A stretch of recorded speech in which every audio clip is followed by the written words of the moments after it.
parole à Monsieur Ganin. Oui.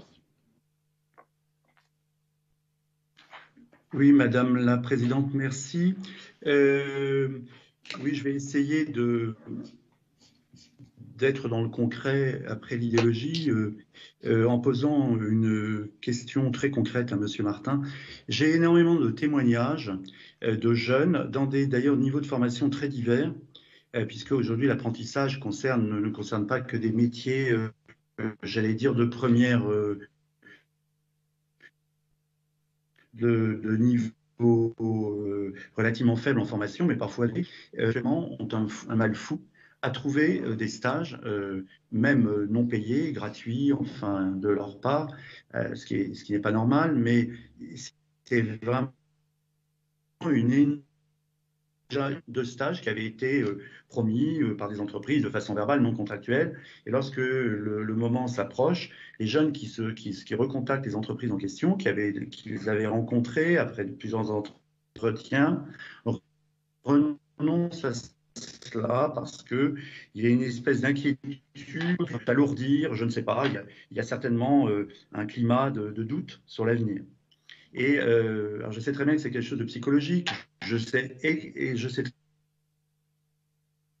que notre région a été pilote avec Madame Morancet dès le début de la mandature, puis ensuite avec vous. Donc, ça n'est pas du tout une remise en cause des politiques. D'ailleurs, je dois vous dire que nous allons voter tous les dossiers de cette commission. Mais je voulais attirer votre attention là-dessus. C'est vraiment quelque chose, je pense, sur lesquels il faut faire une communication auprès des entreprises. Et ça va même jusqu'à la suppression de stages de formation professionnelle niveau CAP, faute de jeunes ou de moins jeunes qui se reconvertiraient, qui s'inscrivent. J'ai le cas d'une formation en métallurgie, je crois, à Château-Gontier, qui a été retardée de 6 mois, faute d'inscrits. Quand on sait que ce sont des métiers où les entreprises ne parviennent pas à trouver des gens formés.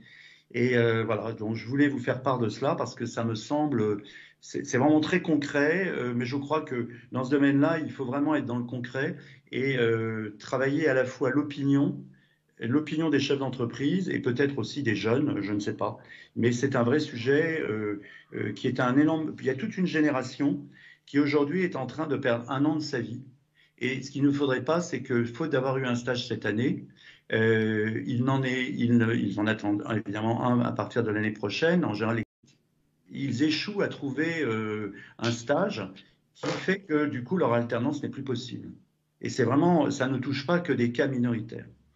Voilà. Pour ce qui est du reste, bon, j'ai beaucoup apprécié la poésie de Madame